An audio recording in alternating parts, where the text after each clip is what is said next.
Con Marco Zanfi al termine della partita con il Trissino, intanto complimenti. Partiamo dalla prestazione del Breganze, se l'è giocata a viso aperto, sapevate di giocare contro una squadra tecnicamente più forte, ma cuore, determinazione, tanta roba.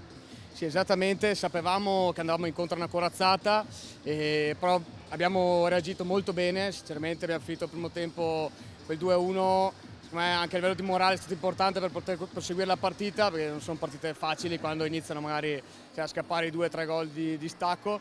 E quindi sono molto contento della mia squadra e penso che stiamo facendo bene, dobbiamo continuare a migliorare partita dopo partita per farci trovare pronti per i play-out.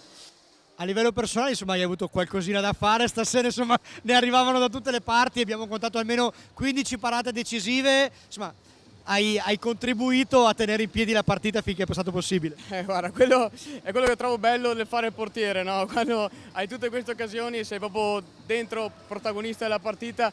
Sono contento di essermela cavata bene, insomma, perché si gioca contro giocatori di alto livello, non è sempre facile riuscire a mantenere la squadra in piedi, ecco, quindi sono contento personalmente.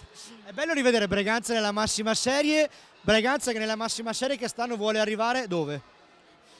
Breganze, l'obiettivo, non bisogna nascondersi è quello di rimanere in Serie A, ce la siamo sudata tanto, però stiamo pagando molto il salto, dalla 2 alla 1 veramente c'è un abisso in mezzo, quindi come ho detto prima dobbiamo continuare a migliorare passo dopo passo, partita dopo partita, facci stare pronti ai play-out con più punti possibili in tasca e quello deve essere il nostro obiettivo e il nostro focus della stagione.